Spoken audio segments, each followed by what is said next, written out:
오늘은 비유 강의 설교 11번째 시간입니다. 누가복음 15장 1절부터 7절까지 잃은 양의 비유에 대해서 살펴보도록 합니다. 누가복음 15장 1절을 먼저 읽겠습니다. 모든 세리와 죄인들이 말씀을 들으러 가까이 나오니, 이렇게 시작을 합니다. 잃은 양의 비유는 어떤 의미를 우리에게 주셨을까? 이미 알고 있다시피 성경의 모든 진리는 예수와 그리스도, 복음 진리를 깊이 감춰 놓은 보화 같은 책들입니다. 성경의 기자들이 전부 하나님 입장에서 하나님과 같은 동등한 영적인 상태가 되어져서 기록해 주었기 때문에 전혀 오류가 없는 말씀이고, 앞뒤 말씀이 다 통하는 말씀이고 하나로 연결되는 말씀이다. 그렇게 이해를 하시면 성경의 모든 스토리, 비유, 구절, 책 모든 부분에서 말씀하시는 거지, 진리인 그리스도, 예수와 그리스도, 율법과 복음, 율법과 진리에 대한 내용들을 전부 이야기하고 있는 것이다. 또한 하나님 나라는 이런 것이다 라고 설명하시는 우리 주님처럼 하나님 나라는 이러한 것이야, 하나님 나라는 이렇게 설명하고 있는 거야 라고 말씀하시면서 이해를 하도록 하시는 거죠. 그러니까 우리 입장에서는 이 하나님의 말씀을 이해하기가 참 어려운 것이요, 우리가 가지고 있는 것이 너무나 강하고 세요. 내 고질적인 관념들이 너무나 세고 이미 고착화가 되어 있기 때문에 그것을 떼어내기가, 깨트리기가 너무나 어렵다는 데 문제가 있는 것입니다. 지금까지 신앙생활을 수십 년 동안 해오신 분들, 또 신앙생활 출발하는 분들, 너나 할 것 없이 사람이 가지고 고착화되어 있던, 자기 안에 고착화된 세력들이 너무나 강하다는 것이고, 또 이 세상에 살아가다 보니까 이 땅에 있는 어떤 정치, 경제, 사회, 문화의 모든 문화의 부분에 있어서 세력화된 신들에 또 잡혀있는 사람들도 있고요. 이것을 다 버려야만 오늘 누가복음 15장 1절에 말하고 있는 말씀을 들으러 가까이 나오는 상태가 되는데, 이 고착화된 자기 것, 자기 세력, 자기 가치관, 자기 지식, 자기 의, 이런 것을 다 버리지 않으면 말씀을 들으러 가까이 나올 수가 없습니다. 지금 누가 말씀을 들으러 가까이 나왔다 그랬죠? 모든 세리와 죄인들이라고 성경 누가복음 15장 1절은 말합니다. 그러니까 내가 모든 세리 중에 한 사람이 되어야 되고, 내가 그 죄인들 중에 한 사람이 되어야만 나는 말씀을 들으러 주님 앞에 나올 수 있다는 것이고, 또 주님 입장에서는 말씀을 들을 수 있는 귀를 주었는데, 말씀을 들을 수 있는 귀를 받은 자가 말씀을 들으러 주님께 가까이 나왔다는 것이 되어지는 것입니다. 그러니까 말씀을 들었다, 말씀을 들으러 가까이 나왔다 하는 것은 이미 준비가 되었다는 것입니다. 가까이 왔다, 이 가까이라는 말에서 우리가 살펴볼 수 있는데요, 말씀을 들으러 어떻게 해요? 가까이라는 단어가 앵기조라는 단어를 썼어요. 가까이 하다, 접근하다. 말씀을 들으러 주님께 가까이 지금 나오는 거죠. 우리도 주님께 가까이 나아가야 되지 않습니까? 그러면 이 앵기조라는 단어가 어디서 왔냐면 앵기스에서 왔어요. 앵기스라는 단어, 앵기슈라는 단어가 뭐냐면 바로 준비되었다는 그런 의미입니다. 그러니까 가까이 왔다는 것은 이미 말씀을 들으는 준비가 끝났다. 말씀을 듣는 준비가 끝났다는 얘기는 하나님께서 들을 귀를 주셨고, 들을 귀를 주셨을 때는 이미 그 마음을 뒤집어 엎어놓으시고, 마음밭을 엎어놓으시고 회개가 이루어지고 준비가 되어져서 말씀을 들을 모든 준비가 되어져서 나왔다, 그런 의미가 되는 거죠. 말씀을 듣다, 아쿠오, 누구 말씀? 아우토스, 그의 말씀을 들으러 가까이 나왔다. 우리도 말씀을 들으러 주님께 점점 처음에는 이 진리의 말씀을 들을 때 우리가 멀리 있었습니다. 멀찍이 있었죠. 베드로처럼 멀찍이 따라가는 거죠, 주님을. 그러다 나중에 불을 쬐러 가서 불에 태워줘야 돼요. 그것처럼 우리도 마찬가지로 이 말씀을 들으러 주님께 점점 가까이 준비가 되어져서, 회개가 되어져서 내 모든 것이 육의 것들이 다 점점 없어지고 허비되고 소비되고 율법은 먹을 거리가 하나도 없어지게 되어지면, 그때는 이제 완성으로 향해서 나아가게 되는 것이죠. 그러니까 내 자신이 세리였다, 그러니까 내가 어떤 의미에서의 세리였는가, 죄인이었는가를 아는 것이 진리를 아는 것이라고 말할 수 있겠죠. 그러니까 세리는 뭡니까? 탈로네스라는 이 세리는 세금 징수원, 다른 사람들로부터 착취하는 의미가 있잖아요. 착취. 당시 뭐 세금도 지금도 그렇지만 성전, 당시 국세가 있고 국세가 성전세죠. 그리고 관세가 있고 이런 세금들이 있잖아요. 이걸 다 내야 된다. 그렇게 여기고 있는데 어쨌든 그 세금을 낸다는 의미 이게 뭔가 율법에 잡혀서 율법을 지키고 율법의 조항들이 이렇게 꽉 매어 있는 상태 있죠. 율법의 조항들을 지키는 것이 바로 세금을 내는 거예요. 세금을 착취하는 거죠. 다른 사람들에게 이 율법의 조항들을 자꾸만 지키라고 하고 이 율법의 조항들을 자꾸 설명하고 강압적으로 얘기하고 그렇게 말씀을 전해주는 것 자체가 세리로서 세금 징수원으로서의 역할을 감당하는 것으로 보아도 무리가 없는 겁니다. 그게 세금 징수원의 영적 의미니까요. 그래서 이 성전세를 내고 또 관세를 내야 된다. 이것은 마태복음 17장에 가보시면 이제 나와 있죠. 그렇게 되어야만 예수님과 베드로도 통과가 될 수 있었어요. 마태복음 17장 24절에 가보시면 가버나움에 이르니 반세겔 받는 자들이 성전세를 받는 자들입니다. 반세겔을 내는 거죠. 반세겔 받는 자들이 베드로에게 나와 가로되 너희 선생이 반세겔을 내지 않느냐 그래요. 반세겔. 반세겔을 내야만 돼요. 그래야만 통과할 수 있다는 거죠. 그러니까 가로되 내신다 하고 베드로가 집에 들어가니 예수께서 먼저 얘기하시는 거 예수님께서 아시고 시몬아 내 생각은 어떠하뇨? 세상 임금들이 네게 관세와 정세를 받느냐? 자기 아들들에게냐? 타인에게냐? 이렇게 물으십니다. 왜 관세와 정사라 그랬죠? 관세와 정세 나눠 있어요.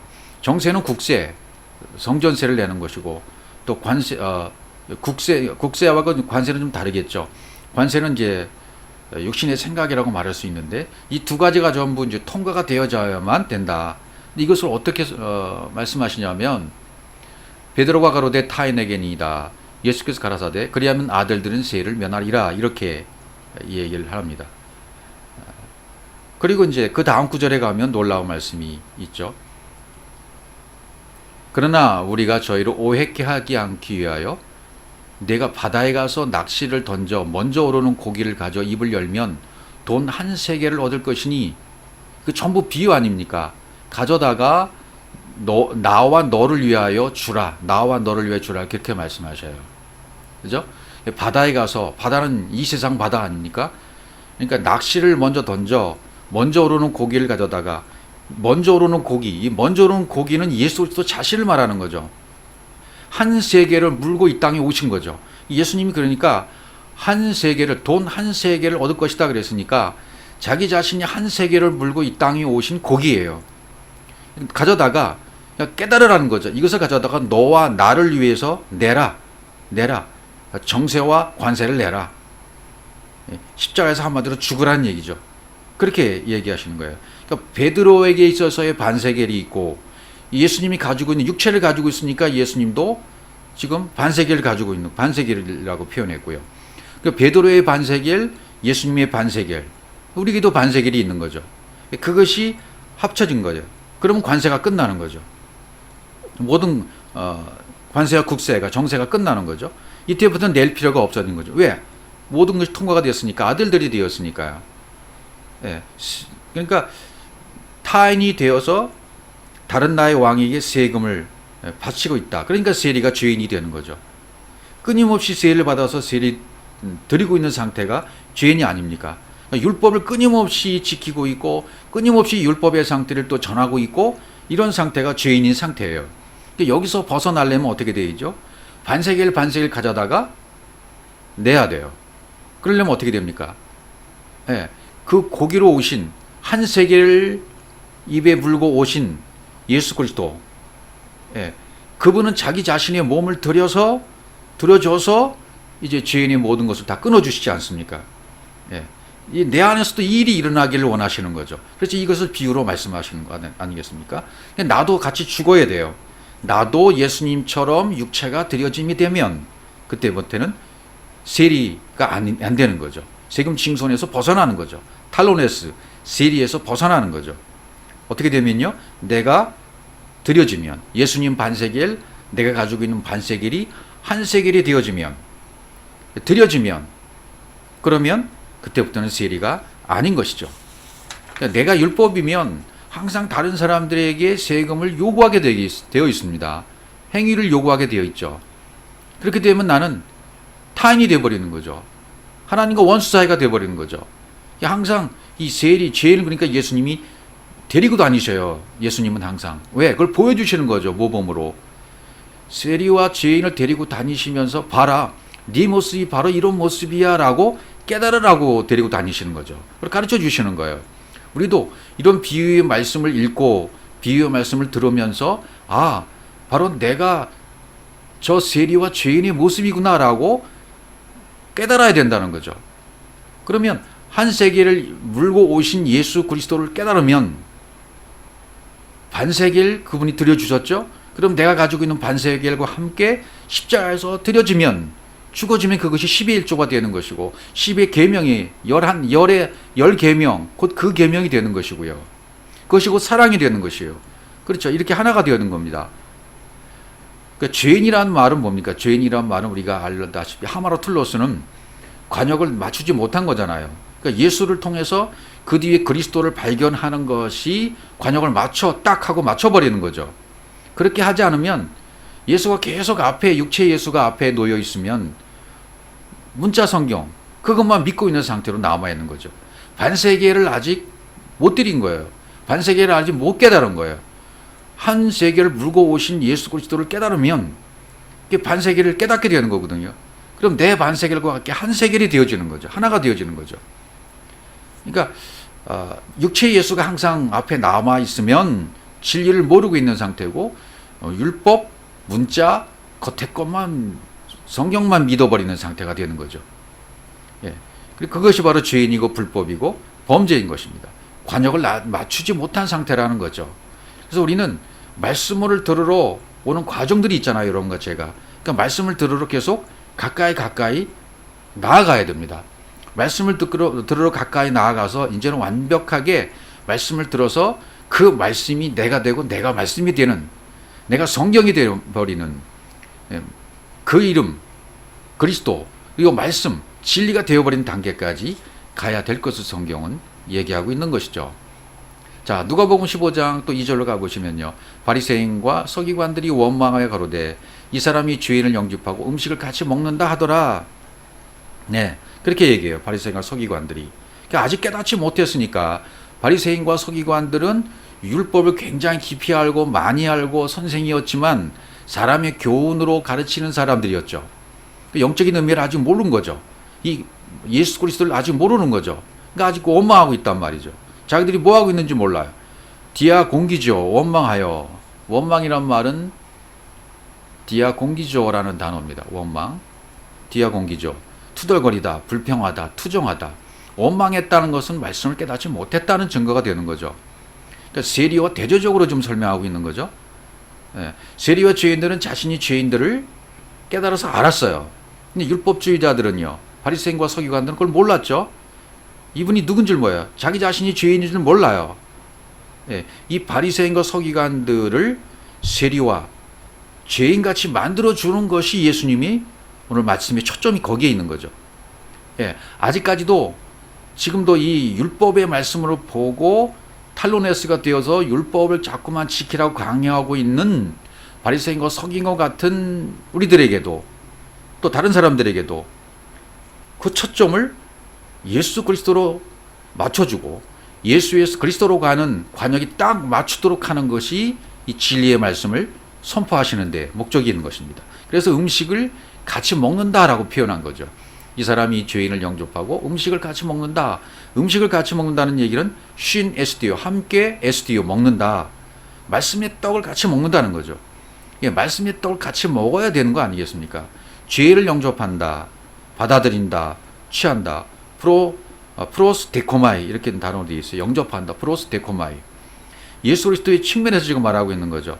예수님께서 죄인을 영접했다는 것을 비유로 가르쳐 주고 계시는 것이죠. 이제 예수님이 세례 침례를 받으시는 장면을 보시면요. 마태복음 3장 14절부터 한번 봅니다. 요한이 말려 가로되 내가 당신에게 침례를 받아야 할 터인데 당신이 내게로 오시나이까. 예수께서 대답하여 가라사대 이제 허락하라. 우리가 이와 같이 하여 모든 의를 이루는 것이 합당하니라 하신대 이 요한이 허락하는지라. 예수께서 침례를 받으시고 곧 물에서 올라오실새 하늘이 열리고 하나님의 성령이 비둘기같이 내려 자기 위에 임하심을 보시더니 이렇게 기록되어 있습니다. 그러니까 예수께서 요한에게 세례 침례를 받는 것은 뭡니까? 눈에 보이던 예수, 즉 육체 앞에 예수 그리스도에서 그리스도 예수가 되는 과정이에요. 육체가 떨어나가는 과정이에요. 그 예수를 삭제시켜 버리는 거, 딜리트 시켜 버리는 거죠. 예수가 삭제가 되어야 되는 겁니다.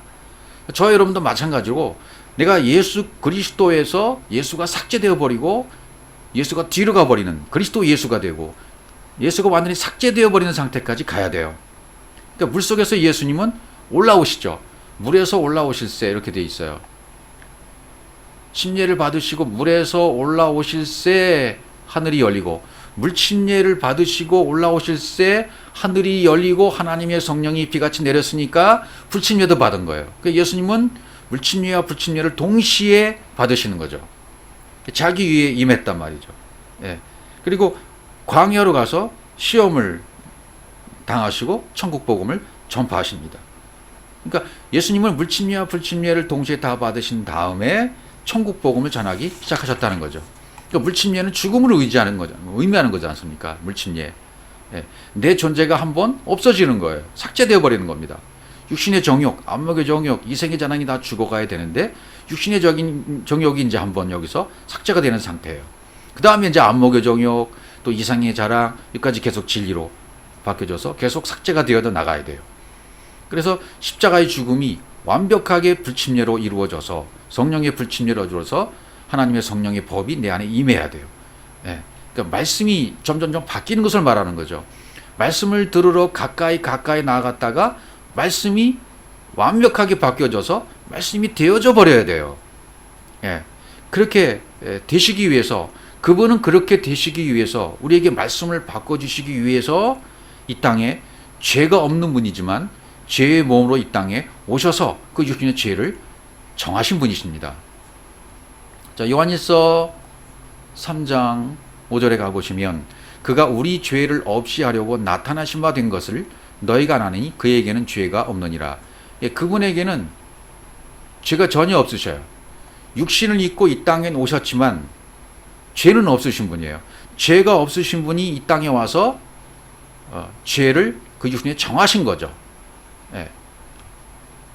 로마서에 있는 말씀 가보시면 로마서 8장 3절입니다.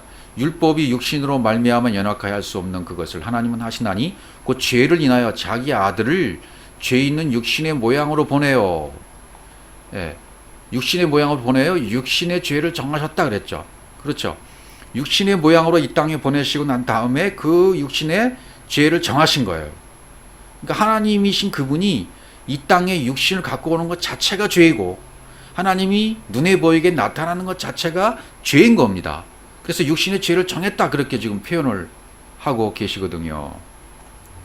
예, 죄는 없어요. 그러나 죄의 모양을 가지고 오셨기 때문에 이 죄의 모양을 어떻게 돼요? 우리는 지워야 돼요. 예수님도 죄의 모양을 지우시기 위해서 어디로 가시는 겁니까? 십자가로 가시는 거예요. 예, 말씀이 눈에 보이도록 나타난 것 자체가 죄 아니겠습니까? 말씀이신 그분이 육신이 된 순간 자체가 죄인 겁니다. 안 보이는 진리가 나에게 들어오면 그것이 죄가 해결된 거죠. 예. 그리스도라는 아들이 나에게 들어오면 십자가를 통하여서 그분이 육체가 제거되어지고 영이신 그리스도가 되셨어요. 그 영이 내 안에 들어오면 내가 육에 있지 않아요. 나도 진리가 되는 겁니다. 음식을 같이 먹고 마신다는 얘기는 뭡니까? 바로 이렇게 진리로 주님과 하나가 되었다. 예. 그것을 말씀해 주는 것이기도 합니다.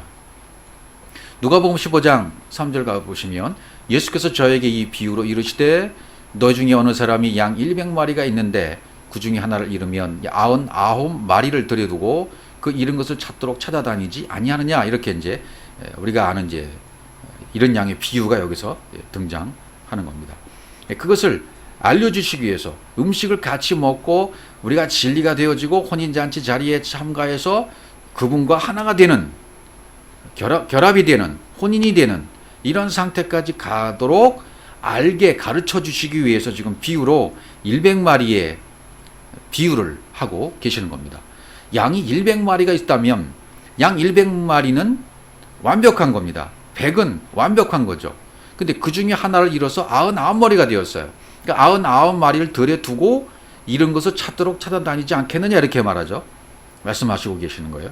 그러니까 99마리를 들에 둔다라는 의미가 있고 그것을 잃은 것을 찾도록 여기 찾도록 잃은 것을 찾도록 할 때 찾도록이 휴리스코예요. 휴리스코.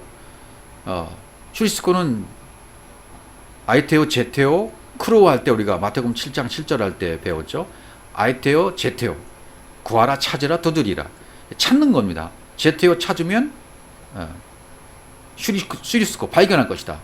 제테오 하면 휴리스코 할 것이다. 바로 그 단어가 찾도록 휴리스코예요. 그 다음에 뒤에 찾도록 찾아다니지 아니하느냐를 할 때 여기 찾아다니지 아니하느냐라는 찾아다니지는 다른 단어입니다. 포리오마이라는 단어를 썼어요. 포리오마이는 잘 아시다시피 복음의 여행입니다. 그러니까 복음의 여행을 하는 겁니다. 우리는 복음을 여행을 왜 하는가? 이 100의 의미를 깨닫고 100을 채우기 위해서요. 그러니까 우리가 이 땅에 태어났을 때 이제 처음 이 땅에 오면 완벽한 그분이 영이 부어졌지만 잠자고 있는 상태이기 때문에 우리는 아무것도 모르잖아요. 아무것도 모르니까 깨닫도록 하시기 위해서 잃은 것을 찾도록 하시는 거예요. 그러니까 잃은 양 하나가 있죠. 잃은 양 하나가 뭐겠습니까? 그러니까 99은 불완전하잖아요. 불완전은 99에다가 하나를 더하면 완벽한 100이 되는 거죠. 그러니까 잃은 양 하나를 찾는다 할 때 잃은 양이 뭔가? 잃은 양은 바로 예수 그리스도를 말씀하시는 거예요. 그러니까 이 땅에 왔을 때 예수 그리스도가 누군지를 몰라요. 그럼 잃어버린 겁니다. 잃은 양, 그리스도를 잃어버렸어요. 진리를 잃어버렸어요. 예, 100마리, 양 100마리 중에 하나를 잃었다는 것은 무엇을 잃었다는 말이 될 것입니까? 예, 진리를 잃었다는 말이 되는 것이고 그리스도를 잃어버렸다는 얘기가 되는 거죠. 예, 진리를 잃어버린 상태죠. 그리스도를 잃어버린 상태죠. 그러니까 율법에 교회 나오고 예수를 믿는다고 하더라도 잃어버린 양을 아직 못 찾은 상태죠. 잃어버린 진리를 찾아야 되니까요. 잃어버린 진리를 찾으려면 율법 안에 감춰져 있는 그리스도를 발견해야 돼요. 휴리스코 해야 돼요. 그래야만 이제 내가 그 진리가 되는 거죠. 찾아서 제테오에서 크리오까지 가야 돼요. 그래야만 완벽하게 구하고 찾고 두드리고가 이루어지는 거죠. 그러니까 예수 그리스도가 이 땅에 오셨습니다. 진리로 와 계십니다. 그분이 이 땅의 모든 천국을 완성해 놓으셨습니다. 그런데 내가 이 땅에 와서 진리를 발견하지 못한 상태라면 한 마리 양을 잃어버린 사람이에요. 그러니까 모든 사람들이 이 땅에 왔다가 교회를 다니던 다른 종교를 믿던 어떤 상황에 있든지 간에 진리를 발견 못했으면 이 땅에 완벽하게 오셔서 천국을 만들어 놓으시고 완성해 놓으시고 기다리고 계시는데 그걸 발견 못한 사람이라면 양 한 마리를 잃어버린 상태입니다. 누구나 똑같아요. 양 한 마리를 다 잃어버린 상태예요. 그래서 잃어버린 양 한 마리가 찾아지는 것이 진리를 깨닫게 되는 것이고 그 과정을 전부 설명한 것이 복음의 여정을 설명하고 있는 것입니다. 그래서 한 마리를 찾으면 99마리 들에 두고 광야에 두고라 그랬죠. 99마리를 들에 두고 광야에 두고 율법 세상에 두고 한 마리를 찾으면 완벽한 100이 되는 것이죠. 그러니까 99마리 광야 생활할 때 광야 40의 상징적인 기간이 지나갈 때 99이라는 율법의 의미는 전부 허랑방탕해서 허비가 되어야 되는 겁니다. 없어져야 되는 겁니다. 99이 완벽하게 없어지는 것하고 잃은 양 하나를 찾는 것하고는 같은 얘기가 되는 거예요. 똑같은 얘기가 되는 것입니다. 그러니까 이것도 천국의 비유를 말씀하실 때 마태복음에서 말씀하신 말씀과 같아요. 마태복음 13장 44절 보시면 천국은 라고 말씀하시면서 마치 밭에 감추인 보화와 같으니 사람이 이를 발견한 후에 숨겨두고 기뻐하여 돌아가서 자기 소유를 다 팔아 그 밭을 사느니라. 이거 똑같은 말씀인 거예요. 천국을 발견하는 거 아니겠습니까? 밭에 감추인 보화 같다. 천국은 밭에 감추인 보화. 그래서 이것을 발견하면, 발견했다는 단어가 뭐냐면 제테오에서 휴리스코한 상태죠. 찾아서 발견한 상태죠. 그러면 숨겨두고 기뻐한다. 소유를 다 판다. 율법을 다 판다. 육신의 생각을 다 팔아버린다. 내 가진 육의 것을 다 팔아버리고 그 밭을 샀다. 이게 감추인 보화의 비유입니다. 밭에 감추인 보화가 그런 건 누굽니까? 역시 그리스도예요. 그리스도와는 보화예요. 비밀이신 그리스도. 감추인 보화가 그리스도이십니다. 예, 이것을 우리가 발견해야 돼요. 들에 두고, 광야에 두고란 말은 카타레이포, 포기하다, 넘겨주다 그런 뜻이잖아요. 그리고 찾아다닌다 라고 앞절에서 이제 설명을 하는 거죠. 광야의 기간이 바로 잃어버린 진리 하나를 찾는 기간입니다. 그리스도를 찾는 기간입니다. 그래서 아흔아홉마리는 광야에 두었다는 의미, 율법이죠. 그래서 아흔아홉마리를 빨리 허비가 되어야 되는 것입니다. 광야 40의 상징적인 의미가 빨리 허비가 되고 소비가 되어져서 진리 하나를 찾는 상태가 되어져야 된다는 것입니다. 그래서 마태복음 18장 22절도 가보시면 예수께서 가라사대 내게 이르노니 7번뿐 아니라 70번씩 할 것이니라. 12절인데 잘못 기록했습니다. 마태복음 18장 12절에 이렇게 되어 있습니다. 너희 생각에는 어떻겠느냐? 만일 어떤 사람이 양 100마리가 있는데 그 중에 하나가 길을 잃었으면 플라나오 헤매고 있으면 길을 벗어났으면, 이것은 예수에서 그리스도로 가는 길로 가야 되는데 여기서 벗어난 겁니다. 예수에서 그리스도로 가는 길이 정로인데, 바른 길인데 바로 이 길이야. 이것이 정로야. 예수에서 그리스도로 가야 관역을 마치는 것이고 정로야라고 말씀하시는데, 그 길로 가지 못하고 계속 예수만 찾고 예수만 믿는 것이 종교행위로 가는 길이고 헤매는 길이고 길을 잃었다라는 표현입니다. 그 중에 하나가 길을 잃었으면 그 99마리를 길에 두고 산에 두고 가서, 여기도 포리오마이, 길 잃은 양을 찾지 않겠느냐, 제태하지 않겠느냐라고 마태복음 18장 12절도 이렇게 설명하고 있는 것입니다. 이 광야 기간에는 율법과 진리가 섞여 있는 기간이잖아요. 그렇죠? 섞여 있으니까 이 진리를 찾는 기간은 전부 이 그리스도를 잃어버린 기간과 똑같아요. 길을 잃어버린 기간이죠. 그걸 찾아가는 과정이에요.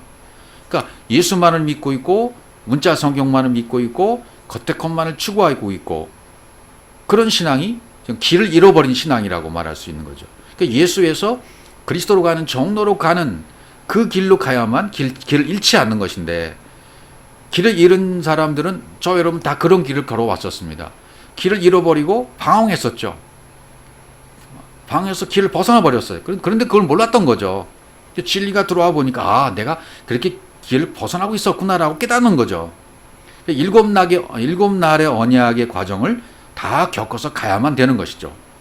그러니까 한 곳에만 머무는 신앙은 참 위험한 신앙입니까? 그러니까 너무나 위험한 신앙이에요. 그 얘기는 무슨 얘기냐면, 어떤 사람은 제자 훈련만 하고요, 어떤 사람은 축기 사역만 하고 귀신 쫓는 사역만 하고 있고요, 어떤 사람은 병 고치는 사역만 하고 있고요, 어떤 사람은 죽은 자를 살리는 사역만 하는 사람도 있고요, 어떤 사람은 신사도 운동, 영성 운동, 트레스티아스, 너무나 많은 것들이 있지 않습니까? 그런 과정들이 여러분 다 겪으셨잖아요.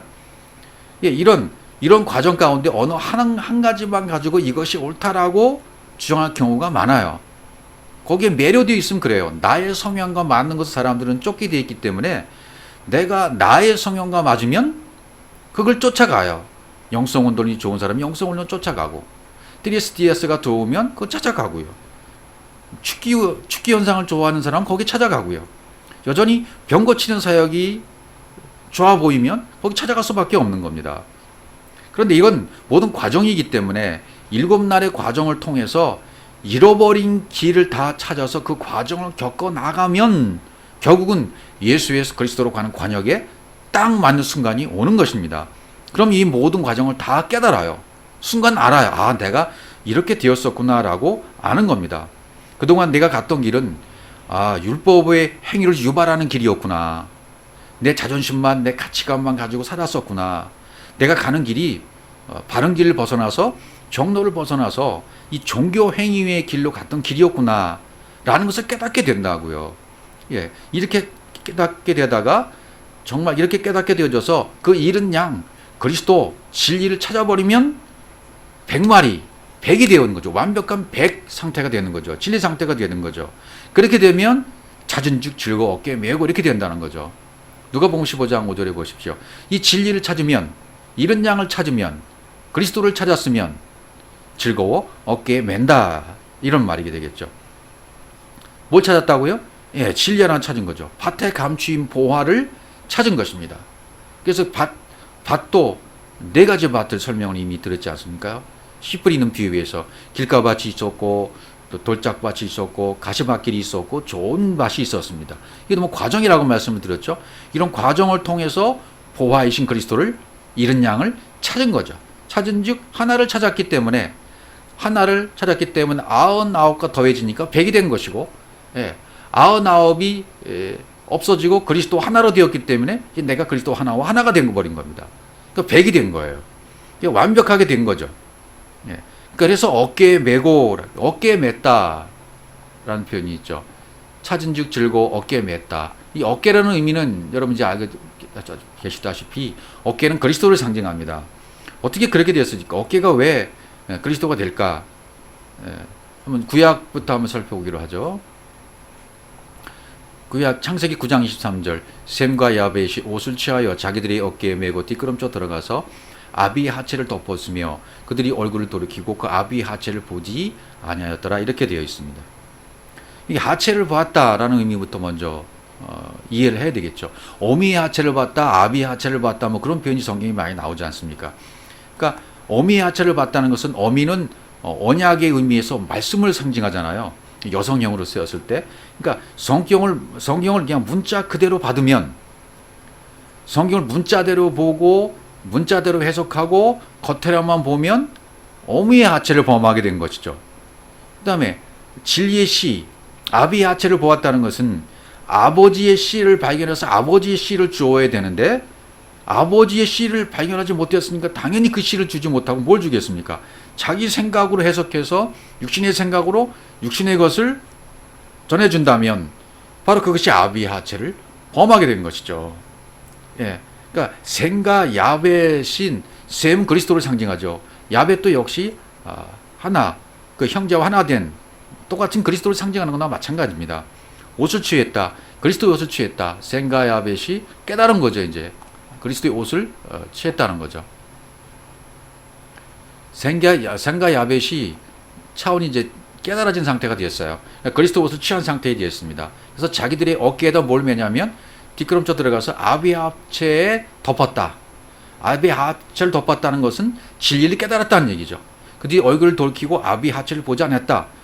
이제는 성경 66권을 문자로 보지 아니하고 육체로 깨닫지 아니하고 율법대로 보지 아니하고 진리로 보고 잃은 양 한 마리를 찾아서 진리를 찾아서 완벽한 100이 되었다는 거죠. 그래서 그리스도의 옷을 입은 상태가 되는 거예요. 그래서 자기들의 어깨에 맸다. 예, 어깨에 맸다는 것은 쉐켐, 어깨는 쉐켐이라 그러죠. 쉐켐이란 단어예요. 어깨에 메었다는 것은 그리스도를 깨달아서 깨달은 상태에 됐다. 그리스도와 동등한 위치가 되었다. 그런 말이 되는 거죠. 다른 또 표현을 보시면 창세기 24장 18절, 여기 이제 리브가 얘기잖아요. 그가 가로되 주여 마시소서 하며 급히 그 물 항아리를 손에 내려 마시게 하고, 이런 표현을 하니까 나중에 또 하인이 또 설명합니다. 내가 묵도하기를, 마태복음 24장 45절입니다. 내가 묵도하기를 마치지 못하여 리브가가 물 항아리를 어깨에 메고 나와서 우물로 내려가 깃기로 내가 그에게 이르기를 청컨대 내게 마시오라 한즉. 리브가가 물 항아리를 어깨에 맸습니다. 그리고 우물로 내려갔습니다. 우물로 내려가서 물을 길었다. 아랫물을 기른 거죠. 아랫물을 기르고 다시 어깨에 메우고 올라왔으니까 아랫물이 윗물이 바뀐 거죠. 아랫물과 윗물이 통하게 된 것이고, 아랫물을 길어서 어깨에 옮겼기 때문에 그리스도를 상징하는 어깨에 메었기 때문에 아랫물이 위의 물로 바뀌어버린 거예요. 예, 아랫물을 떠다가 어깨에 메어버렸잖아요. 다시 어깨에 메우고 와서 마시게 하고 종에게 마시게 하고 양들에게 또 마시게 합니다. 그 앞절에 보시면 창세기 24장 46절도 보시면 그가 급히 물 항아리를 어깨에서 내리며 보십시오. 물 항아리를 어깨에 메고 내려가서 물에서 아랫물에 내려가서 그 물을 길어다가 어깨에 올렸다가 내리는 거잖아요. 그러니까 아랫물이 윗물로 바뀌었어요. 그래서 그 어깨에서 내리면 윗물인 겁니다. 그것을 마시게 하는 것은 윗물을 마시게 하는 거죠. 물을 마시게 한다는 의미는 뭡니까? 진리를 마시게 한다는 거죠. 내가 당신의 약대에게도 마시오라 하기로 내가 마심에 그것도 약대에게 또 마시운지라. 이게 이제 언약이 성취되는 과정들을 보여주고 있는 것이죠. 위의 물이 쏟아져 버려서 하나가 된 거죠. 예. 예. 물 항아리에 채워서 윗물과 아랫물이 하나가 된 상태로 살아난 상태를 얘기하는 거죠. 물 항아리에 채워서 왔다는 것은 그것을 상징하는 것이고요. 예. 십자가의 죽음을 통해서 그리스도와 하나가 됐다는 것을 물 항아리를 통해서 설명해주고 이야기해 주는 것이죠. 또 여호수아 4장 5절에 보시면요. 그들에게 이르되 요단 가운데 너희 하나님 여호와의 궤 앞으로 들어가서 이스라엘 자손이 짚었을 대로 각기 돌 한 개씩 취하여 어깨에 매라 이렇게 되어 있어요. 예. 돌은 그리스도를 상징하죠. 반석이신 그리스도. 그걸 취해서 어디에 매라? 어깨에 매라 그러잖아요. 어깨에 매라. 쉐켐. 쉐켐은 짐을 매는 것. 수고하고 무거운 짐을 매는 것. 예. 그래서 어깨 매라라는 단어는 일어나다, 일으키다, 집어 올리다. 어깨에 맸다는 얘기는 그리스도와 동등한 상태가 되었다. 그러니까 구약에도 전부 이런 진리를 숨겨놓고 있는 거죠. 계속 한번 의미를 보시면서 읽어보시기 바랍니다. 사사기 9장 48절 아비멜렉과 그를 쫓는 모든 백성이 살문산에 오르고 아비멜렉의 손에 도끼를 들고 나뭇가지를 찢고 그것을 가져 자기 어깨에 메고 쫓은 백성에게 이르되 너희는 나의 행하는 것을 보나니 빨리 나와 같이 행하라. 나와 같이 십자가에서 육체를 죽여라. 그런 얘기죠. 손에 도끼를 들고 나뭇가지를 찍었다 그랬죠. 도끼를 들었다. 도끼는 내리치다 라는 단어예요. 도끼. 카르돔 내리치다. 나뭇가지를 찍고 카라트 자르다 베어서 조각이 나게 하다 언약을 맺다라는 말이 카라트 아닙니까? 카라트. 여러분 잘 알고 계신 단어 카라트. 나무가지를 찍었다. 그 뭡니까? 십자가를 통과했다는 거죠. 이 전부 이런 상징적인 단어를 쓰고 있는 것을 볼 수 있어요. 나와 같이 해라. 십자가에서 너희 육을 죽여라. 예수 그리스도 위해서 그리스도 예수가 되라. 그런 말이나 똑같은 거죠. 또 사사기 16장 3절에 삼손을 보겠습니다. 삼손이 밤중에까지 누웠다가 그 밤중에 일어나 성문짝들과 두 설주와 빗장을 빼어 그것을 모두 어깨에 메고 헤브론 앞산 꼭대기로 가니라. 삼손 얘기죠. 삼손이 밤중까지 누웠다가 저녁이 되고 아침이 되어야 되죠. 저녁이 되어서 이제 삼손이 이제 깨달았어요. 질 깨달았습니다. 그리고 밤중 뭡니까? 밤중은 완벽하게 육신이 죽는 상태가 아니가 밤중이. 그죠? 육신이 죽는 상태까지 가는 것이 밤중이에요. 어두운 밤입니다. 누웠다가 잠자고 있다가 누웠다가 그 밤중에 일어나 이제는 진리를 깨달아서 밤중에 일어났어요. 저녁임을 깨달았어요. 아, 내가 어둠이었구나. 내가 진리가 아니었구나. 치끌에 불과했구나 깨달아서 일어났어요. 그래서 육이 완전히 죽을 때 이렇게 깨달아서 육이 완전히 죽을 때가 밤중이잖아요. 일어나게 된 겁니다. 그래서 육신의 생각, 장애물들이 다 제거되는 거예요. 율법의 조항들이 제거가 되는 겁니다. 성문짝, 두설주, 빗장 전부 제거가 되죠. 그것을 빼어 제거하다, 낫사. 그것을 뺐어요. 다 제거가 됐습니다. 육신의 장애물들이 전부 제거가 되는 겁니다. 그 율법의 조항들이 없어지는 과정들을 얘기하고 있는 것이죠. 그것을 어디에 맸다 그랬습니까? 그것을 모두 어깨에 메고 삼손의 어깨에 메고 그렇게 되어 있죠. 역시 쉐켐이에요. 여기 어깨라는 단어는 카테프라고 되어 있습니다. 옷을 입다 또는 어깨라는 뜻으로 쉐켐이라는 단어는 안 쓰고 여기서는 카테프라는 단어를 썼어요. 그러나 의미는 똑같아요. 헤브론 앞산 꼭대기로 가니라. 산 꼭대기로 갔다는 로식, 머리가 되신 그리스도와 동일하게 된 상태로 갔다라는 의미로 설명이 되어집니다. 그다음에 이사야, 여러분 잘 알고 계시는 이사야 9장 6절에 가보시면 이사야 9장 6절입니다. 이는 한 아기가 우리에게서 낳고 한 아들 우리에게 주신 바 되었는데 그 어깨에는 정사를 메었고, 이렇게 되어 있죠. 어깨에는 정사를 메었고 그 이름은 기묘자라 모사라 전능하신 하나님이라 영존하신 아버지라 평강의 왕이라 할 것이나. 여기서 이미 다 말씀해 주신 거죠. 예. 한 아기는 누구를 상징합니까? 예, 우리를 살려오신 예수 그리스도를 상징하는 거죠. 한 아들을 우리에게 주신 바 되었는데 그 어깨에는 정사를 메었고 이름 기묘자 모사 전능하신 하나님이라, 이렇게 설명을 하고 있지 않습니까? 예, 그것은 뭐 설명을 안 드려도 이미 다 아실 것입니다. 어깨에는 정사를 메었다. 어깨는 그리스도를 상징하는 것이다. 또 이사야 22장 22절, 내가 또 다윗 집의 열쇠를 그의 어깨에 두리니, 이렇게 되어 있어요. 어깨에 두리니 그가 열면 닫을 자가 없겠고 닫으면 열 자가 없으리라. 예, 다윗 집의 열쇠를 예수 그리스도의 어깨에 두었다. 그가 열면 닫을 자가 없고 닫으면 열 자가 없다. 그래서 예수에서 그리스도로 가는 길로 반드시 종로로 가야 된다는 것을, 이른 양 한 마리를 찾아서 완벽하게 백의 상태로 갈 것을 얘기해 주고 있는 거죠. 그래서 우리가 이제 마태복음에서는 11장 28절에서 수고하고 무거운 짐진 자들아 다 내게로 오라 내가 너희를 쉬게 하리라. 예, 그리고 무거운 짐을 거기에 수고하고 무거운 짐을 쉬게 한다.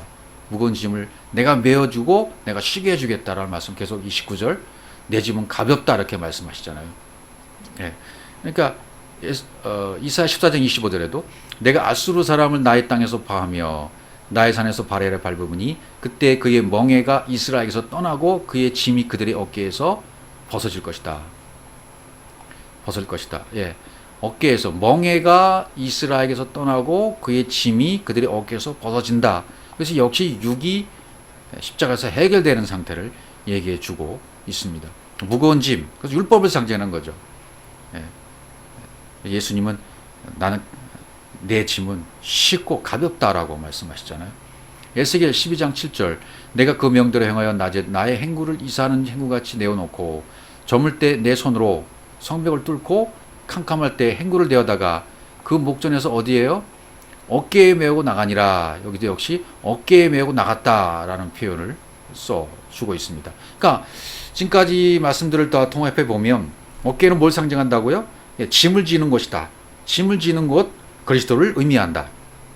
그리고 어깨에 무거운 짐을 주님께 가져가면 찾은즉 즐거워 어깨에 메고 그랬죠? 진리를 찾아서 그러면 즐겁게 되고 찾은즉 어깨에 메고가 되죠. 어깨가 메가 됐다는 것은 주님이 무거운 짐을 다 주어주셨다. 내 어깨에 있던 무거운 모든 짐들을 그분이 대신 다 져주셨다. 나의 모든 무거운 짐을 주님께 가져가면 십자가에서 다 죽어지게 되면 그분이 다 대신 져주게 되는 것이다. 그럼 나는 그분의 어깨에 올라간 거냐 똑같아요.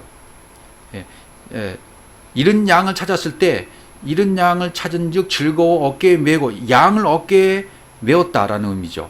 그리스도가 어깨에 탔다. 내가 어깨에 올라탔다는 말과 똑같아요. 그것은 그리스도를 의미하는 것이니까요. 어깨에 올라타는 것은. 복음으로 구원받은 자가 어깨에 올라타는 양이기도 하는 거죠. 올라타는 양이 되어버리는 거죠. 그리스도라는 어깨를 깨달았으면 그리스도라는 양을 깨달아서 나도 양이 되어, 어린 양이 되어 그 어깨 위에 올라타는 것과 똑같은 의미가 되는 것입니다.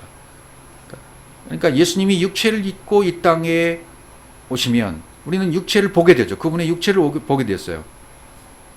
그러니까 이 땅에 오는 순간, 예수님이 이 땅에 오는 순간 잃어버린 양이 되시는 것이다. 진리가 숨겨져 있기 때문에 이렇게 이해를 하셔야 됩니다. 그래서 성경 66권을 보고 있으면 그 자체가 진리를 잃어버린 겁니다. 진리를 찾는다는 것은 그분의 육체가 죽어야만 가능한 거예요. 그러니까 성경 66권을 여러분과 제가 율법의 신앙생활을 열심히 하고 있다가 성경을 겉으로만 보고 숨은 뜻을 찾지 못하고 그냥 겉으로만 깨닫고 사람의 교훈으로만 받고 있다가 어느 순간에 이게 이런 뜻이구나라고 깨달았을 때 잃어버린 한 마리 양을 찾은 거예요. 그리스도를 찾은 거예요. 진리를 찾은 겁니다. 잃어버렸다가 찾았다는 것은 육체로 나타났다가 죽고 진리로 왔다는 거죠. 육체로 나타나시는 예수님이 십자가에 죽고 진리로 오신 거예요. 영으로 오신 거예요. 똑같아요. 그러니까 성경 66권의 진리를 깨달았다면 문자가 나에게 있어서는, 여러분들에게 있어서는 문자가 죽은 것이 되는 것입니다. 겉의 것이 죽은 것이 되는 겁니다. 장자가 죽은 것과 똑같이 된 것이죠. 예, 그렇게 되면 이제 어떻게 됩니까? 누가복음 15장 6절입니다. 집에 와서 그 벗과 이웃을 불러 모으고 말하되 나와 함께 즐기자. 나의 잃은 양을 찾았노라 하리라. 이렇게 되는 거죠. 잃은 양을 찾았다. 예, 집에 와서 오이코스 성전, 집에 와서 바른 성전이 된 거죠. 심령 성전이 바르게 지어지게 된 것이고, 그렇게 됐을 때 벗과 이웃을 불러 모은다 그랬습니다. 벗과 이웃이 누굽니까? 예, 바로 벗과 이웃이 바로 우리들이 되는 거죠. 우리들이 되기도 하고, 불러 모으고 말하되 나와 함께 즐기자. 이런 양을 찾았다. 이렇게 되고, 또 우리의 벗과 이웃이 누가 됩니까? 또 그리스도가 되시기도 하는 거죠. 함께 즐거워하는 거죠. 요한복음 15장 13절, 사람이 친구를 위하여 자기 목숨을 버리면 더 큰 사랑이 없나니 너희가 나의 명하는 대로 행하며 곧 나의 친구라 그랬습니다. 그분이 말씀하신 대로 깨닫고 말씀하신 대로 행하면, 그 말씀을 간직하고 있고 그분대로 되었으면, 어깨이신 그분을 깨달아서 어깨 위에 내가 올라타 있으면 친구가 되는 거죠. 그분의 친구가 된 상태입니다. 친구가 되면 어떻게 됩니까? 요한복음 15장 15절, 이제부터는 너희를 종이라 하지 아니하리니 종은 주인이 하는 것을 알지 못함이라. 너희를 친구라 하였노니 내가 내 아버지께 들은 것을 다 너희에게 알게 하였습니다. 친구는 아버지께서 아들에게 들은 것을 다 또 친구인 우리에게 알게 해주신다. 다 알게 해주신다는 거예요. 깨닫게 해주신다는 겁니다. 그분이 가진 것을 다 깨닫게 해주신다는 거죠. 결국은 나와 아버지는 하나이라고 말씀하셨잖아요, 예수님께서. 우리도 똑같이 그렇게 되는 것이기 때문에 그분이 가지고 계신 거, 그분이 깨닫고 있는 거, 그분 거 들은 거 다 우리 것이 되는 거죠. 우리도 깨닫게 되는 것이고, 친구인 우리도 종이 아니기 때문에 깨닫게 되는 것이고, 하나가 되는 것이고, 동일하게 되는 것입니다. 문자를 알고 있을 때는 종이기 때문에 주인을 모르는 거죠. 진리를 모르는 거죠. 친구는 주인이 하는 것을 다 압니다. 주님의 말씀을 깨달으면, 그리스도의 말씀을 깨달으면, 천국의 말씀, 그 말씀을 깨달으면 바로 친구가 되는 거죠. 그 레마의 말씀으로 되어지면, 로고스 안에 그 레마의 말씀을 깨달았다면, 율법 안에 진리를 깨달았다면, 예수 안에 진리를 깨달았다면 이제는 주님의 친구가 된 것입니다. 같이 다 공유하는 비밀이 되는 것입니다. 비밀이 없어요. 공유가 되는 것입니다. 여기서 여러분 확신을 가지시기 바랍니다. 주님이 친구에게는 비밀이 없이 공유하신다. 이걸 확신을 가지시면, 그리고 성경이 말하는 대로 그저 그 말씀을 묵상하고 되새김질하고 그대로 걸어가시면 아버지에게 들은 것을 다 알게 해주신다는 거죠. 아버지 것이 내 것이 되게 해준다는 거죠. 아버지에게는, 아버지가 나에게는 이제 비밀이 없도록 다 깨닫게 해주신다는 거예요. 그런 말씀에 대한 확신을 가지고 하루하루를 날마다 새롭게, 새벽마다 새롭게 나 자신에 대해서 확신을 하고, 말씀에 대해서 내가 그리스도와 하나 된 종이 아니라 된 친구다. 비밀이 없다. 예, 그런 확신을 가지고, 그러니까 말씀 자체가 되어버리는 상태죠. 그 상태는. 그러면 비밀이 없어진 상태가 되어지면 주님이 말씀하신 말씀의 단계에서 우리도 말할 수 있는 그런 상태가 되는 것입니다. 야고보서 2장 23절입니다. 이에 경에 이른 바 아브라함이 하나님을 믿으니 이것을 의로 여기셨다는 말씀이 응하였고 그는 하나님의 벗이라 칭함을 받았나니. 예, 아브라함이 의로 여기심을 받았다. 그러니까 하나님을 믿었다는 것은 그리스도의 믿음으로 그리스도가 되었다. 하나님과 하나가 되었다. 말씀이 응하였어요. 그러면 하나님의 벗이 된 거다. 아브라함도 하나님의 벗이라 칭함을 받았다. 동일하게 우리에게도 적용이 된다 그 말이죠. 또 이사야 41장 8절에도 보시면 그러나 나의 종 너 이스라엘아 나의 택한 야곱아 나의 벗 아브라함의 자손아. 자손은 시이잖아요. 생명이잖아요. 우리에게도 다 해당되는 말씀이에요. 우리가 종이 되었다면 이제 여기서 종이라는 의미는 그리스도와 함께 된 종이에요. 둘로스라는 그런 종이 아니고 말이죠. 그러니까 노예 상태에 머물러 있는 그런 종이 아니라 깨달아서 그리스도와 함께 된 그런 상태가 되어 있다면 그 종의 상태에서 이제는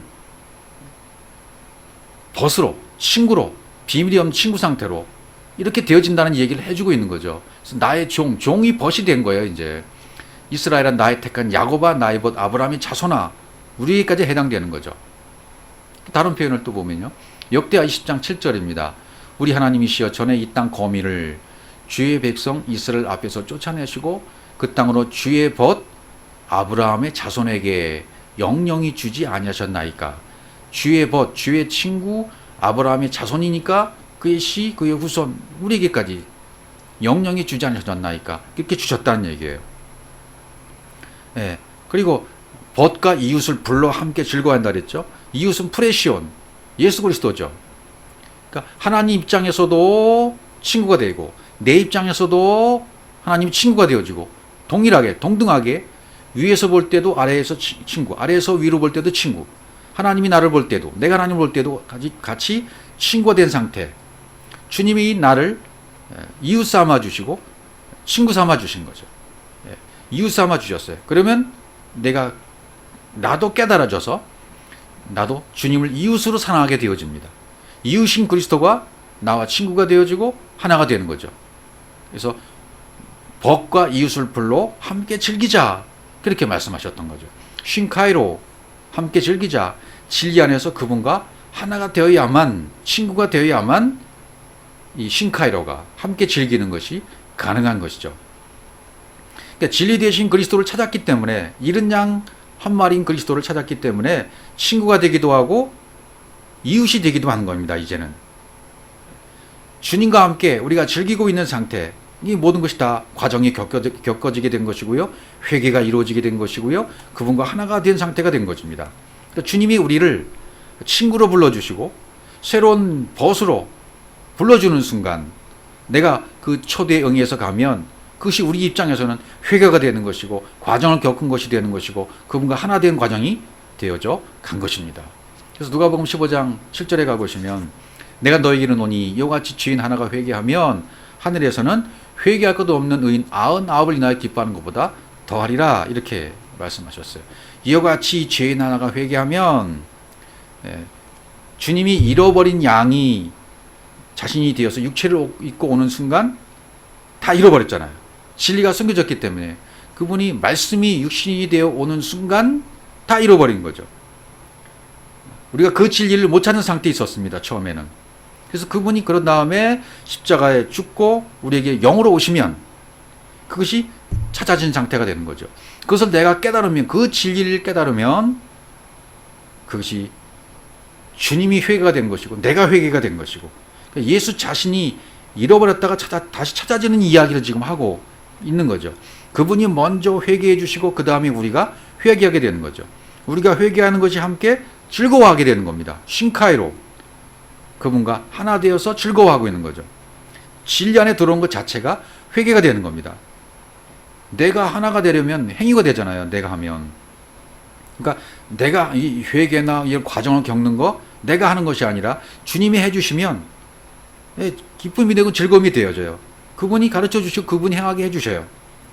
그러니까 우리도 나도 모르게 점점 이 진리의 말씀에 이끌려 갔다면 기쁨이 오고 즐거움이 오는 그런 단계까지 계속 가게 되는 것입니다. 죄인 하나가 회개하면, 에이스 하마르툴로스, 죄인 하나, 단수를 말해요. 단수니까 죄인 하나 회개하면, 이 단수를 말하니까 죄인 하나가 회개하면 그랬죠. 죄인 하나는 예수 그리스도 자신을 말씀하시는 거죠. 눈에 보이도록 오셨기 때문에 그렇습니다. 눈에 보이는 모든 것이 죄잖아요. 나타나는 것이 죄입니다. 하나님이 육체를 입고 이 땅에 오는 순간 불의한 것이고 범죄한 것이 되는 거예요. 죄가 되는 겁니다. 그 자체를 악이라고 표현하셨죠. 간음이라고 표현하시죠. 그러니까 율법으로 우리가 하나가 되면 영이 육체가 되어버렸으니까 간음이 되시는 거죠. 되어버리는 거죠. 여기 이 상태에 있다가 돌이키는 것이 십자가의 죽음이죠. 물침리에 붙임리를 받고 그분이 죄를 짓고 그분이 회개하는 거예요. 그분이 얘기를 성경을 해주고 있는 겁니다. 그분이 이 땅에 오셔서 육의 몸으로 오시는 순간 죄인이 되죠. 불법이 되죠. 간음이 되죠. 그랬다가 그분이 이 죄를 짓고 죄된 몸을, 죄된 육체를 어디에서? 십자가에서 들이시는 거죠. 그 죄된 육체를 십자가에 들이는 순간 그분이 회개가 되고 그것을 믿는 순간 나의 회개가 되는 것이고, 그래서 예수 자신이 이렇게 잃어버렸는데 진리로 찾아지는 이야기를 좀 스토리로 좀 전개해 주시는 것입니다. 그래서 한 사람으로 말미암아 죄가 세상에 왔다고 로마서 사도 바울은 그렇게 설명하고 있는 거죠. 한 사람으로 말미암아. 로마서 5장 12절입니다. 이러므로 한 사람으로 말미암아 죄가 세상에 들어오고, 이게 그 얘기예요. 한 사람으로 말미암아 죄가 세상에 들어오고 말씀이 육신이 되어 이 땅에 오신 분입니다. 죄로 말미암아 사망이 왔어요. 그분이 육신의 죄를 정했다 그랬죠. 그래서 사망이 온 거예요. 사망이 왔기 때문에 십자가에 그 육체를 다시 드려야만 돼요. 그래서 이와 같이 모든 사람이 죄를 지었습니다. 그와 똑같이, 이와 같이라 그러잖아요. 한 사람 같이, 우리도 똑같이, 예수님 같이, 예수 그리스도와 똑같이 우리도 모든 사람이 죄를 지은 상태예요. 이 땅에 온 상태, 율법의 상태예요. 그래서 사망이 모든 사람이 이르렀죠. 여기서 벗어나려면 예수님처럼 육체를, 죄를 정하신, 그 육체의 죄를 정하신 그 육체를 십자가에 들임이 되어야 된다는 말을 바울이 하고 있는 거죠. 13절, 죄가 율법이 있기 전에도 세상에 있었으나 율법이 없을 때는 죄를 죄로 여기지 아니하였느니라. 그렇죠. 율법이 있기 전에도 세상에 죄가 있긴 있었어요. 눈에 보이면 무조건 죄인입니다. 율법이 없으면 죄를 죄로 여기지 못했었죠. 사망이 이를 수가 없었던 거죠. 사망이 이르러야 주님 우리를 살릴 수 있는 겁니다. 우리도 너 죄인이야 라는 심판을 딱 받아버려야, 그런 심판을 막 받은 상태가 되어버려야 그때 주님 우리를 살려주시는 거죠. 이렇게 율법을 주지 않으면 죄를 죄로 볼 수 없기 때문에 율법을 주셔서 율법을 통해서 죄를 보게 만들어 주시는 거죠. 그럼 죄인을 만들어 죄인이 되어서 심판받고 죽게 만드시는 거예요. 그래서 예수님이 오시지 않으면 도대체가 죄인이 될 수가 없는 거죠. 그래서 예수님이 오신 거예요. 율법을 통해서 죄를 깨닫게 해야 되는데 이 예수님이 안 오시면 죄를 깨달을 수가 없잖아요. 그래서 율법에 그리스도의 영이 임해야 할 것을 이제 알게 하시기 위한 과정으로 그분이 오셔서 이 과정을 겪게 하시는 겁니다. 그래서 구약에 뭐 전쟁 때 사람들이 많이 죽이잖아요. 죽이고 왕들이 뭐 전쟁에 나가서 사람들을 죽이고 백성들을 죽이고 부녀의 배를 가르고 뭐 또 족보에도 몇 년 살다가 죽었더라. 이런 얘기가 왜 나옵니까? 그것은 전부 복음을 얘기하는 겁니다. 진리를 얘기하고 있는 겁니다. 살다가 죽었더라. 예. 심판받아서 죽었다. 이 죽었다는 얘기는 완성을 얘기하는 거잖아요. 예. 로마서 7장 9절에도 전에 법을 깨닫지 못할 때에는 내가 살았더니 계명의 이름에 죄는 살아나고 나는 죽었도다. 이 바울이 이런 비밀을 깨닫던 거죠. 그대로예요. 율법을 몰랐을 때, 내가 율법의 의미를 몰랐어요. 진리를 몰랐을 상태에 있었어요. 그러면 내 자신이 살아있는 거죠. 그때는 살아있는 거예요. 그러나 계명이 이르렀어요. 진리가 이르렀어요. 성령이 깨닫게 해주셨어요. 그래서 생명의 법이 나에게 이르렀어요. 그러면 죄가 드러나고 죄가 살아나 버리고 나는 죽은 상태에 이르게 되는 거죠. 이 성령의 법이 임하니까 그 율법이 진리로 보이게 되는 겁니다. 율법이 진리로 보이게 되고 율법을 진리로 깨닫게 되는 상태까지 가게 되는 거죠. 그러니까 이런 진리를 알고 나니까 아, 내가 죄인이었구나 라고 발견하게 되는 거예요. 육신의 생각으로 살고 있던 내 자체가 죄인임을 깨달은 거죠. 그런 상태가 되어지면 이제 잃은 양을 찾고 발견하게 되는 거죠. 그래서 그리스도를 찾게 되는 거죠. 그런 상태까지 갈 것은 이제 성경은 이야기하고 있는 것입니다. 로마서 5장 15절도 보시면 그러나 이 은사는 그 범죄와 같이 아니하오니 곧 한 사람의 범죄를 인하여 많은 사람이 죽었은즉 더욱 하나님의 은혜와 또는 한 사람 예수 그리스도의 은혜로 말미암은 선물이 많은 사람에게 넘쳤으리라 이렇게 말해요. 한 사람의 범죄를 인하여 많은 사람이 죽었다 그렇게 얘기하잖아요. 그렇죠. 그분이 오셔서 이런 죄를 범하고 죄된 몸으로 그 육체를 십자가에 못 박으면 드려지면 우리 모든 사람을 살리는 결과가 되는 거죠. 우리도 똑같이 죽고 똑같이 사는 은혜가 임하게 되는 거죠. 예수 그리스도의 믿음을 따랐다는 거, 육체를 따라 난 자를 쫓는 것이 아니라 이것은 영이 된 그리스도, 영이 된 이삭의 삶을 산다는 거죠. 그것이 은혜가 넘치면 화목과 화평으로 이끈다는 것입니다. 우리가 역사적 예수, 이 역사적 예수는 믿음의 대상이 될 수가 없는 거죠. 역사적 예수가 그가 보여주고 계시해준 그의 믿음 안에서 살도록 안내해주는 역할을 하시는 거죠. 그래서 육체를 입고 오셔서 범죄케 하도록 범죄게 한 거예요. 깨닫게 해주시는 거죠. 율법이 우리에게 주어지면 하나님 입장에서는 범죄한 것이라고 여러분 이제 이해를 하셨을 것입니다. 그 범죄 이유는 뭡니까? 우리 죄인이라는 것을 폭로하기 위해서니까. 바로 내가 죄인이야. 이것을 폭로하고 드러나게 해주시기 위해서 하나님이 자신이 육의 몸을 입고 이 땅에 오신 거예요. 그래서 그걸 죄라고 말하고 불의라고 말하고 간음이라고 말하시면서 그런 상태에 있는 우리를 지목해주고 가르쳐주고 폭로해 주시기 위해서 그분을 통해서 가르쳐 주시는 겁니다. 그래서 우리가 똑같은 모습으로 오신 거죠. 그래서 빌립보서 2장 6절 보시면 그는 근본 하나님의 본체시나 하나님과 동등됨을 취할 것을 여기지 아니하시고 예수 그리스도가 하나님이신데 하나님과 동등됨을 취할 것을 포기하시고 여기지 아니하시고 빌립보서 2장 7절 오히려 자기를 비워 종의 형체를 가져 사람들과 같이 되었고 사람의 모양으로 오셨다는 얘기죠. 종의 형체를 가져서 사람과 똑같은 모습으로 오셨다. 뱀의 모습으로 오셨다. 티클로 오셨다는 얘기죠. 사람의 모양으로 나타나셨음에 사람의 모양으로 나타나셨으니까 죄가 되는 것이고 범죄가 되는 것이고 간음이 되는 것입니다. 자기를 낮추시고 십자가에 죽기까지 복종하셨으니 곧 십자가에 죽으심이라. 이것이 복음이라는 겁니다. 육신의 죄를 정해서 그 육체를 십자가에 드림으로 말미암아 복종하게 됐고 그 십자가의 죽으심 이것으로 말미암아 모든 것이 화평이 되었다. 화목이 되었다. 이런 말씀을 주고 계시는 것입니다. 그러니까 사도 바울은 지금 뭘 얘기하고 있는 거냐면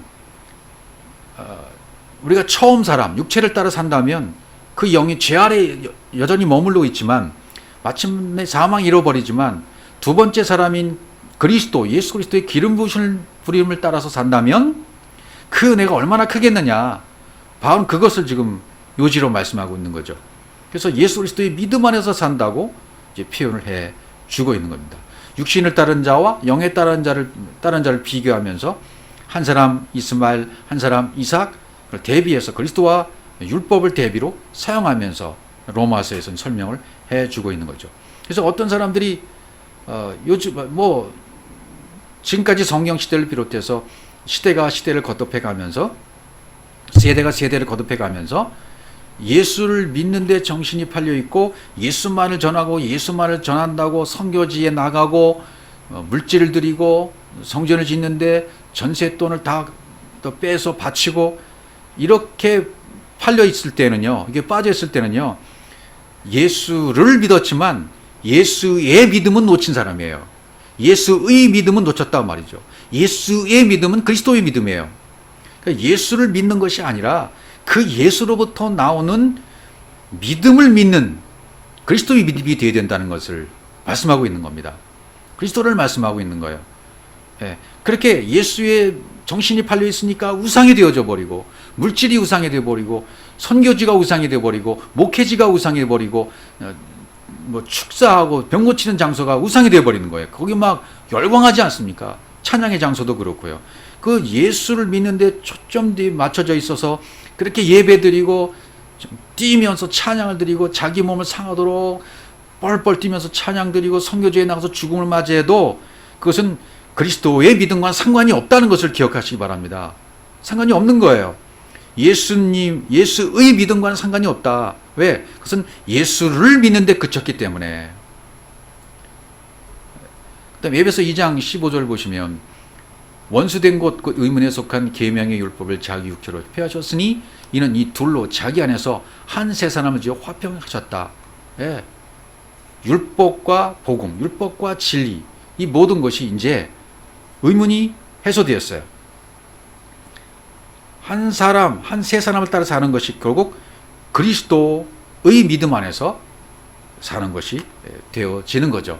로마서 5장 16절 그래서 또 이 선물은 범죄한 한 사람으로 말미암은 것 같이 아니하니 심판은 한 사람을 인하여 정죄에 이르렀으나 은사는 많은 범죄를 위하여 의롭다 하심의 이름이라 이렇게 설명하고 있습니다. 한 사람의 범죄로 말미암아 누굽니까? 한 사람의 범죄니까 육체 예수죠. 육체 예수. 그래서 한 사람을 앞에서는 여기 한 사람으로 말미암아 할 때 한 사람이 누군지를 설명 안 했지만 뒤에 한 사람은 예수 그리스도라는 설명을 해주고 있죠. 로마서 5장 17절에 보면 이제 그 예수 그리스도가 여기서는 안 나오지만 17절에 보시면 한 사람의 범죄를 인하여 사망이 그 한 사람으로 말미암아 왕노릇하였은즉 더욱 은혜와 의의 선물을 넘치게 받은 자리리 한 분 예수 그리스도로. 여기 이제 한 분 예수로 나오잖아요. 앞에서는 한 사람이 누군지 설명 안 하다가 뒤에서는 여기서는 한 분 예수 그리스도로 말미암아 이렇게 생명 안에서 왕노릇 하리로다라고 결정적으로 설명을 바울이 해주고 있는 것을 볼 수 있어요. 그러니까 모든 것을 한 분 예수 그리스도로 통해서 귀결시켜 주고 있는 거죠. 그분이 생명이다. 그분만이 생명이다. 그분 안에서 여러분이 왕노릇을 해야 됩니다라고 말씀하시는 거죠. 많은 사람이라는 단어를 썼을 때에도 죄를 깨달은 사람만 해당되기 때문에 죄를 깨달은 그 사람들이 그렇게 설명한 것이지 모든 사람이라고는 설명을 안 했지 않습니까? 그죠? 그 다음에 로마서 5장 8절 그런즉 한 사람으로 많은 사람이 정죄에 이르는 것 같이 의의 한 행동으로 말미암아 많은 사람이 여기서 많은 사람이 그러니까 죄를 깨달은 사람만이 모든 사람이라 하지 않냐고 많은 사람이라고 그랬죠. 많은 사람이 깨달은 사람들이 여기 다 속하는 거죠.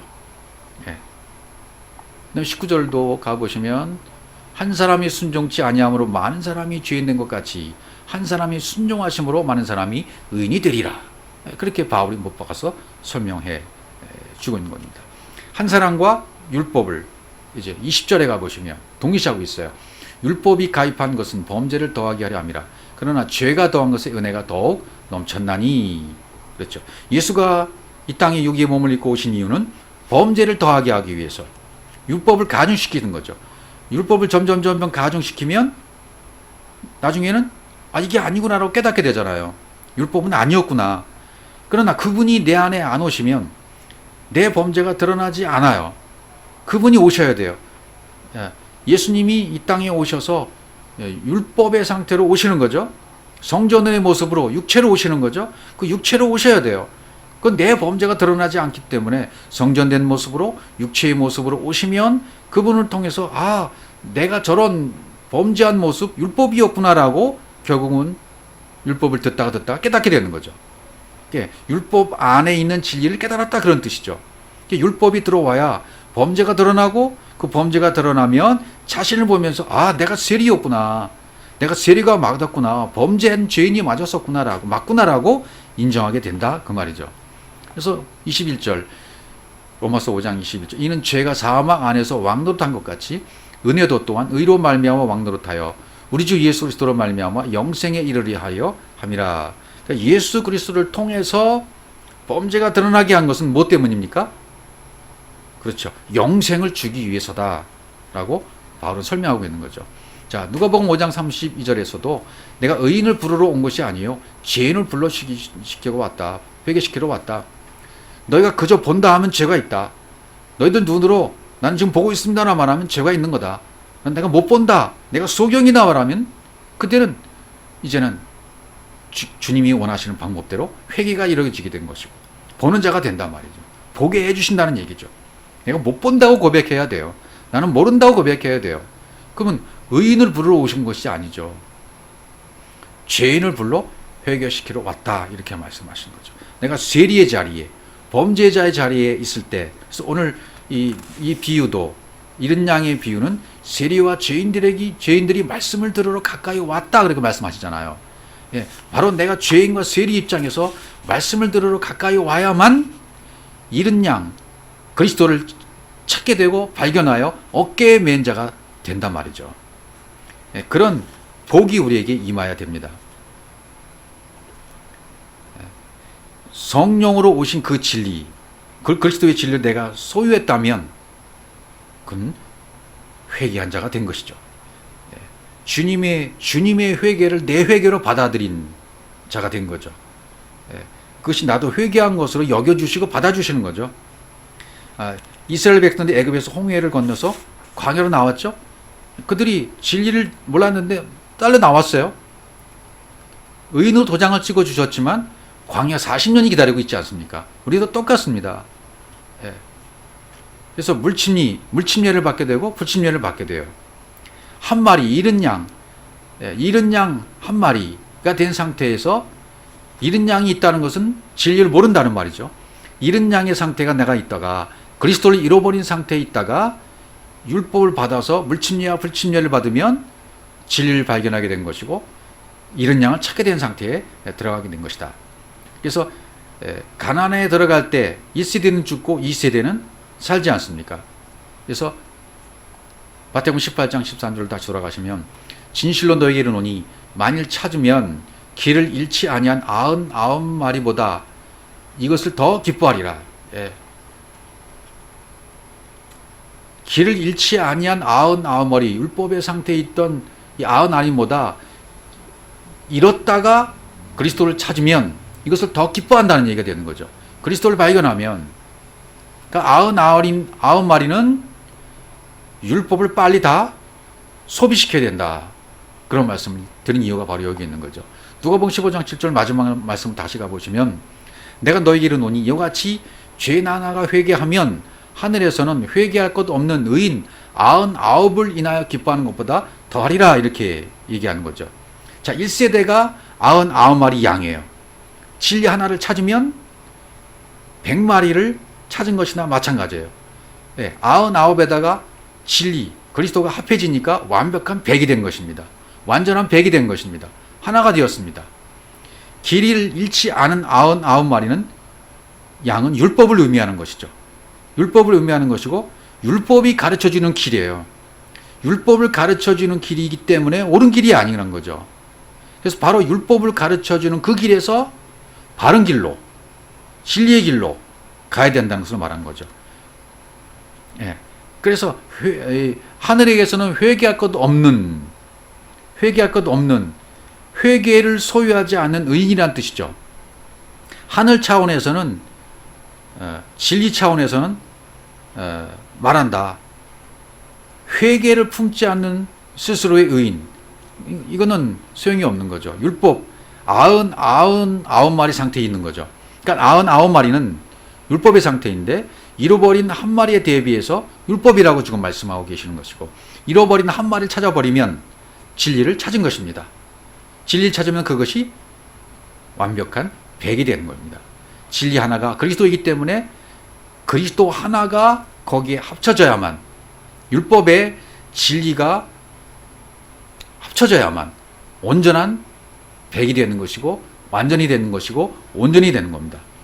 99 진리가 빠진 상태 이 율법은 빨리 소비가 되어져서 허비가 되어지면 곧 한 마리를 찾은 것과 같다는 얘기를 잃은 양 비유에서 말씀해 주시고 계시는 것입니다.